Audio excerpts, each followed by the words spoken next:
Hey there, Boots Owen here. This came from the internet. It's the first time I've seen it. And it's a Fluke 77 Mark III. With a bit of something on the inside, mildew or something on the inside of the screen. And I was told the batteries had been taken out. That's a stand. It's only got one screw. Let's get a screwdriver. It's quite tight. There we go. I paid 20 quid for it delivered. If it works, I have an auto ranging dealie. And if it doesn't, there's only 2 screws out of 4 in it. It's not great.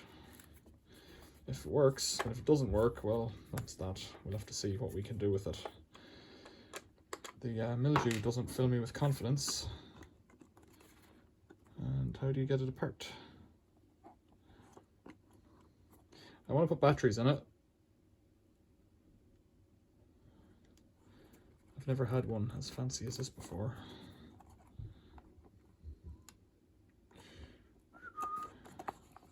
Should I just, before I do that, try turning it on?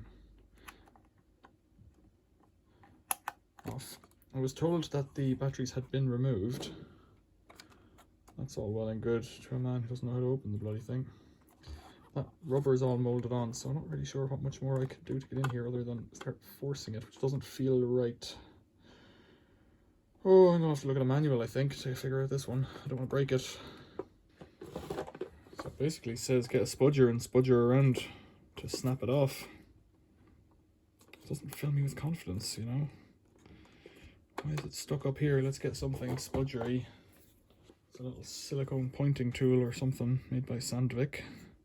A sand plate, maybe for holding sandpaper on. Alright, okay, well, spudger it is not. Wedge it is.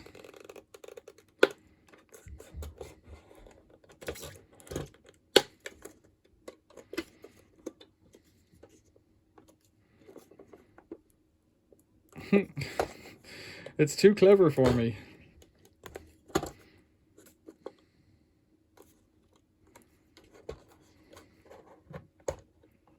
Oh, I hate that noise. There we go. That's it. I think. What are we stuck on now? What are we stuck on now? God, this is a horrible job. Does that pop off? No. Oh dear. Yes, indeed, the battery has been removed, as has a fuse just popped out of it. That fuse holder is bent, so let's bring that back in to get a grip on the fuse. Signs of moisture, I guess, but not terrible. And that rubber dealie, I can't remember which way it was, we'll have a look at that in a sec. 9 volts, fuse, 11 amp. Snap it back in. So in theory it should run with the cover off. These are new batteries. Shouldn't have an issue. Should be in the off position because that's where I left it. Push that back in. Let's have a look at which way this goes. Oh, screws.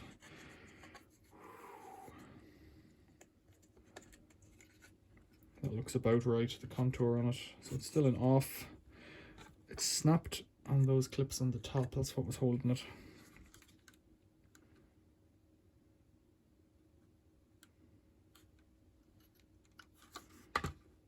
Ah, look at that. There's a broken off screw in there. The bargain. Ah, there's another broken off screw in there. What the devil's going on here? Let's get a... That is most peculiar. This doesn't fill me with confidence. But I guess the screws just broke off, and because the person who sold it to me said they took the batteries out. Now, I kind of think it won't work. But I think I'll get my money's worth, because my suspicion is that even at that price it's still cheap for a broken one, because people will repair these because they're worth a fortune, or they cost a fortune. Let's put it like that, back in there. Now, okay, so that's just stuff there, so let's get something on to clean that. So it's not really mildew, it's just a bit of dust on the inside, I think. Like, it's well used. Wipe. What I like it, I don't know if it's a true RMS one, unless it says it on the front, didn't check. But it's an auto ranging one, which is what I am keen to have.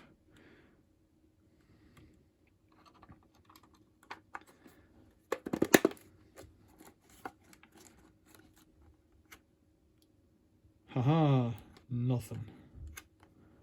Nothing? So that's power then in that case.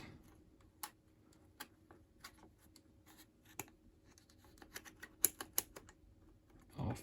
Nothing so far. So it's either a dud screen or... what would that be now? Does it have an audible signal? It does. Let's get some leads on it. Rob them from this guy. So what I'm going for here is that if the leads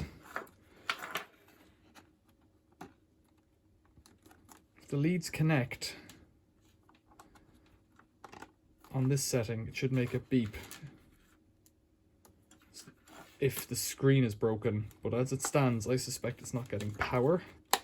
It's my rudimentary way of dealing with this. Now it might come apart easier now that those screws are out. I don't really hold out any hope for that. Let's prise it right apart again with my improvised tool. Yes, it was described as like battery flat or something like that. Batteries removed, battery flat, which doesn't really tell you much other than basically it wasn't working when they took the batteries out. Come on.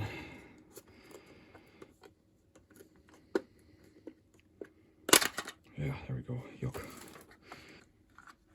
There's a bit of corrosion in there, which doesn't bode well, so I need to somehow figure out how to pop this thing apart, which is not going to be easy. That's all molded rubber on the back.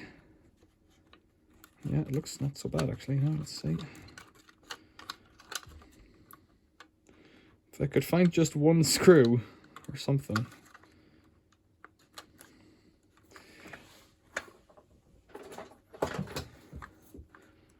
I think it's just wedged in there. Is it?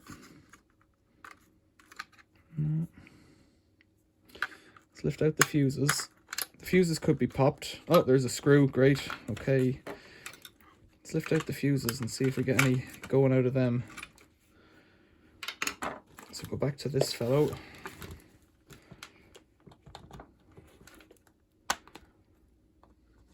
Check for resistance.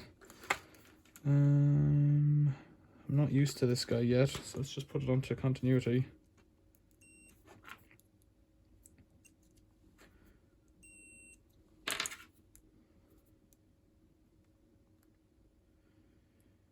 There's nothing coming out of that fuse. DMM 44/100. Start at the obvious.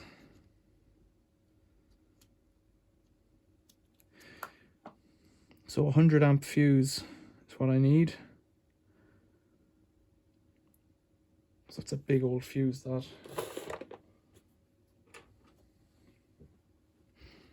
There's a 30 amp fuse I've just pulled out of nowhere.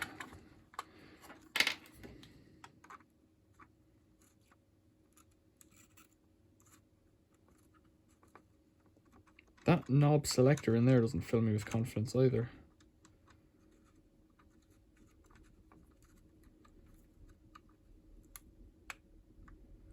Like, that looks like off. Yeah. Does that fuse work? It's all well and good trying something. Yeah, that one does work. So that blue fuse doesn't look great.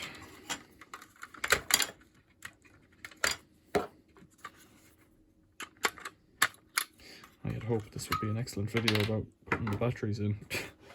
Not to be.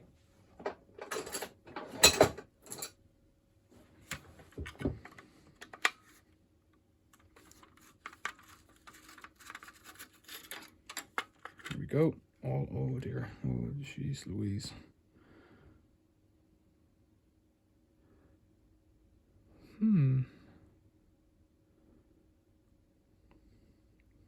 Am I foolish to think it could just have a short? Is pretty grim, you know.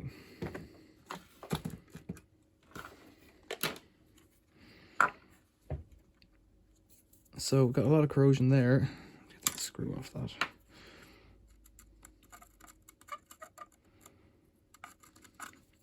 I wonder if taking this apart and giving it a nice bath wouldn't help, wouldn't hurt. You could see what was going on there. I don't know that that is so bad. It is just loose. That's the center of the selector. There's a lot of corrosion on the board, which doesn't help. Like basically this board is the whole apparatus, so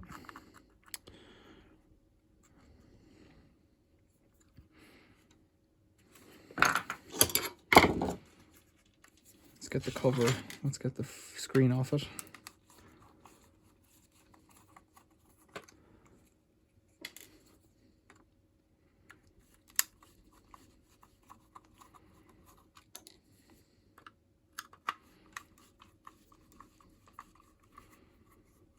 I'm not entirely sure how you'd break those screws to get them off unless they had corroded to the point where that was all that was going to happen. One more here.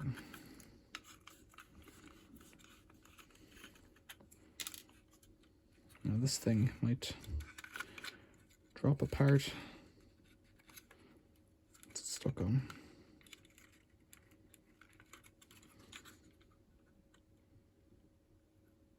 I don't believe it's soldered on.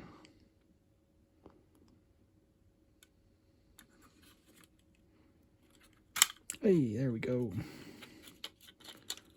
There we go. Okay. There's a bit of cooking here.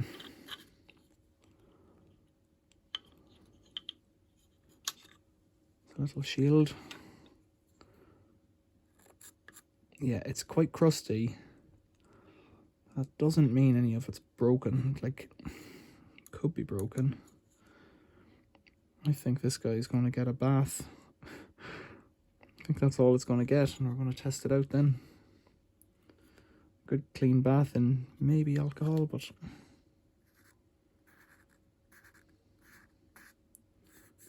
see if any of those traces has lifted. You could bridge it.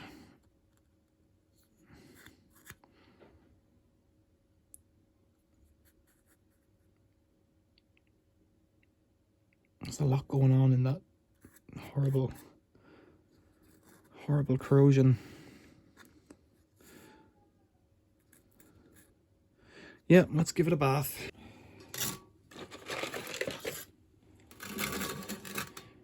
So is it a good idea or a terrible idea? Well, you tell me in the comments. You've got corrosion everywhere. The issue I have really is that this disc selector in the center is held in by all of these metal 1, 2, 3, 4, 7 of them springs. To get them off would involve desoldering them or bending them, and I don't fancy doing either.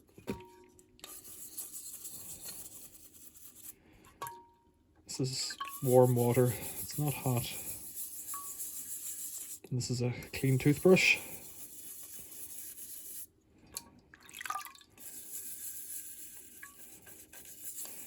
It would be better to use a big bowl of alcohol or some kind of other circuit board dip, but I don't have that much alcohol, and hot water is relatively cheap.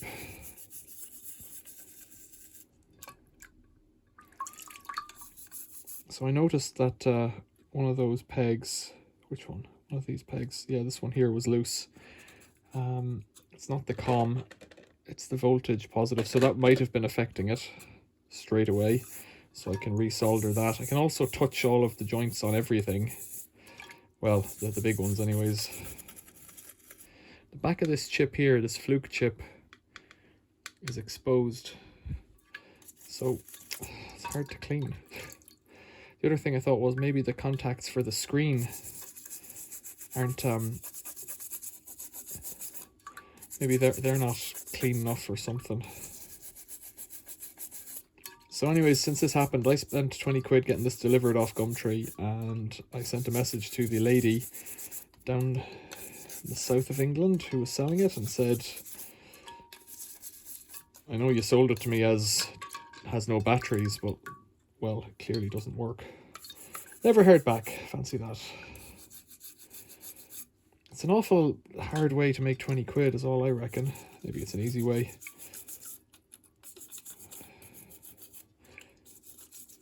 Now, there's a bit of corrosion here where the cables come in. It's all cleaning up pretty well.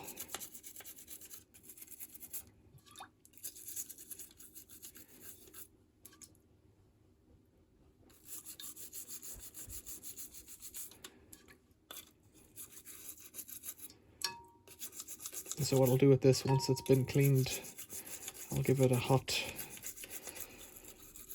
rest overnight above the fire so that it can stew and dry out completely.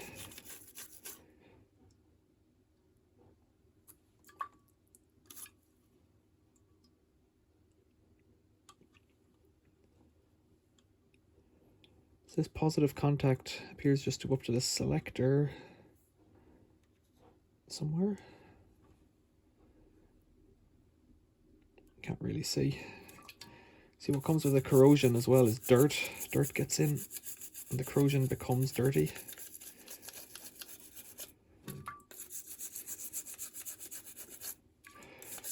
I've done this before. I know this seems like a silly thing to be washing a circuit board in hot water. I've done it before on washing machines and it works a treat. Now, my worry is that any of these little traces here which have been corroded, any one of those could be just dead, just cut out. And if I could spot one, I would be able to put a wire over it, but I don't want to do that for all of them because there's quite a few of them there. I think I'm near the end of this task. 4 minutes it's taken so far. So I'll towel dry it as best I can and then put it by the fire overnight. Or, well, in a warm place, maybe. So it's had the night to dry, and I can't remember which way it went, and I've got a box full of bits. And it occurred to me that I should have tested this battery too, and I've lost a fuse, the broken fuse. Oh no, it's upstairs. It's not much good anyways, but I was thinking that the broken one's meant to be here, but I could test it on the other one to see if it's going. That shouldn't matter. So this pin here was loose. That's your voltage pin, which we were trying to check. So we need to solder that up again. Let's get some solder. Let's get an iron heated up. So looking at this rear case, I gave it a clean out and put it back together. It had corrosion in it as well. It has this brass disc in here, and it seems to bear on those two spots here and here. But I don't know if it sits proud or not. I don't really know. So let's start soldering. Hopefully this iron is hot. And I checked the battery and it was okay.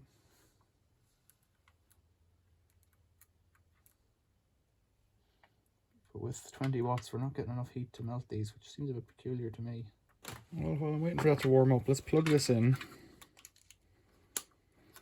Let's just see, using this fellow, if we're getting any voltages.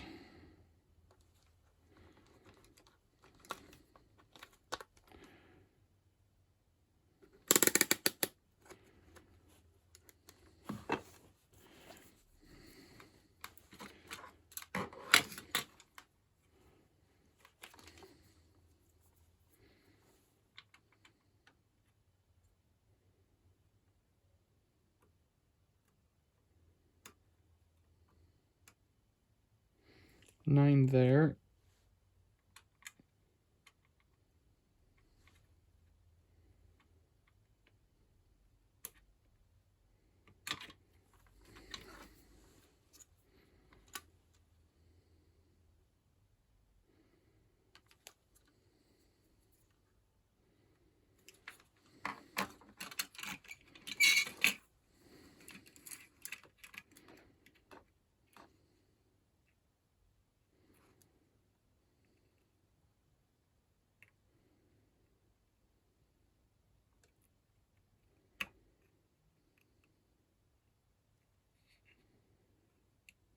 9, 9. Okay. Where does the positive go? I think, you see, there's 3 or more layers on this board, which makes it tricky for me. Because the positive trace from here doesn't appear to go anywhere, so I can't even see where it's going. I could see it, but I can't see really where it's going.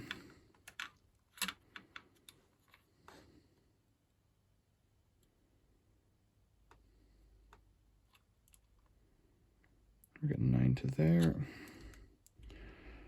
Okay. See if this iron's hot now. So we've got power coming into the board, anyways, that's the first bit of it.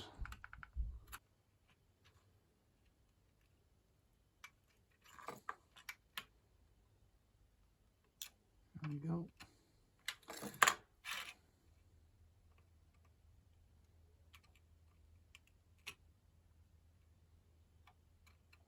I don't know if Fluke used some kind of extra super type of solder that's hotter than what I'm used to here, but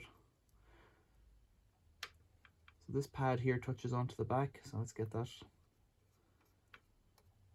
I'll put in a drop more actually.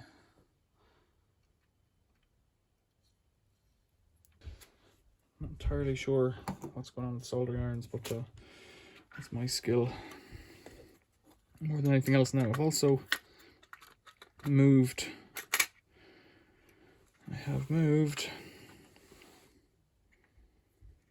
put that screw in there. What have I moved? I've moved the selector in the center there, so I don't know if it's selecting the right thing anymore.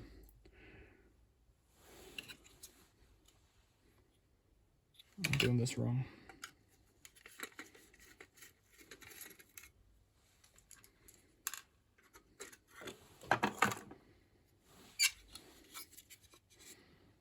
So you see those tracks there, that's what the screen links to. I'm sure rubbing them on my sleeve is the best way to deal with them.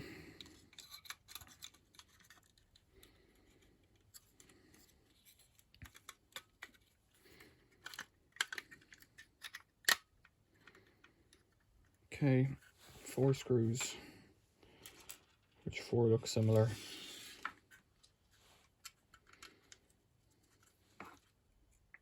What happens is, whenever I'm editing the video, I'll remember what's going on. So the loose one is my voltage, and the other ones are my current, which isn't great.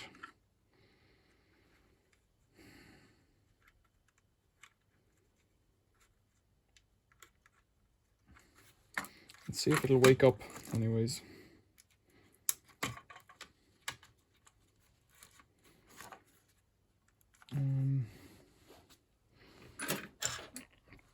So far, no good.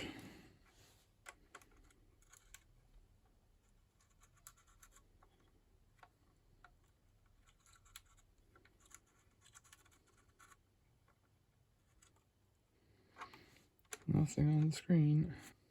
Yeah, I'm a bit confused as to where that spare screw came from. There was a little cover for something. There it is. Where was that covering? Soldering iron's hot. Pay attention. Screws in the back.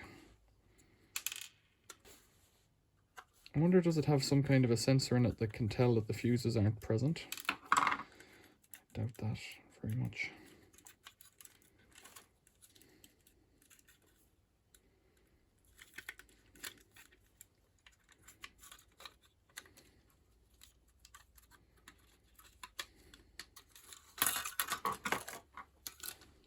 So yes, there was this little cover here, and it was screwed on. That's what was going on there. Okay, so there's a screw on that. Yeah, I'm kind of out of my depth here, so I think I've just got a dud. I know I've got a dud. I think there's also a dud trying to fix the thing. These things work a lot better if you put them in the right plug. I've fallen foul of that so many times. That one seems okay. That's the dud. This one is 11. 11 goes there. We need something on the other side.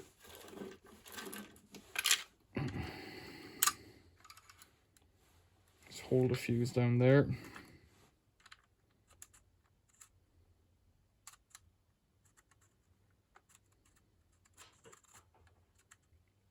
I can't imagine there's anything on the front that would have helped.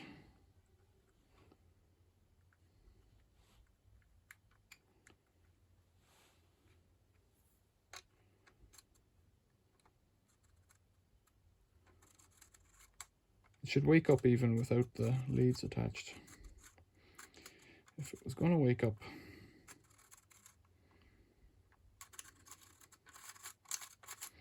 I could spray contact cleaner on it. I could give it another wash. There's lots I could do. I think this is the end of this.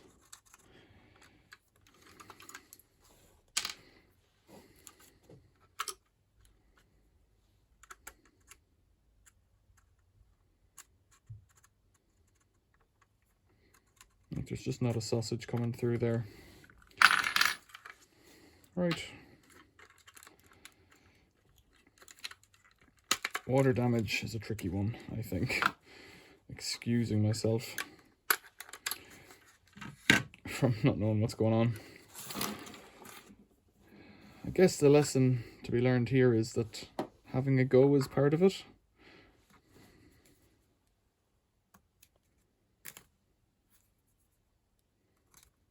I think I should really just throw it out, shouldn't I? Okay. Questions or comments, leave them below. Thanks for watching. See you later.